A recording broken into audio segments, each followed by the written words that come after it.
كيكون عندنا شي لباس فيه العقيق وما كنعرفوش كيفاش نصبنوا هاد اللباس اللي تيكون فيه بحال هاد العقيق هذا،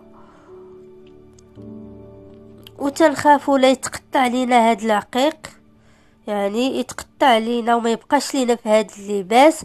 كيفاش يمكن لينا نصبنوا هاد اللباس عندنا، سواء تكشيطه، قفطان، جلابه، اي نوع من اللباس فيه العقيق. نفس الطريقه اللي درتها الطريقه ديال الجاكيت، غادي نوضع هاد اللباس هذا وسط من الغلاف ديال الوساده، طريقه باش غادي نصبنوا هاد اللباس ديالنا في الماكينه اوتوماتيك او الماكينه العاديه. تنحطوا هاد اللباس ديالنا في الغلاف ديال الوساده بهاد الطريقه هادي، وكتسدوا عليه وتنسدوا عليها وكنصبنوها بالغلاف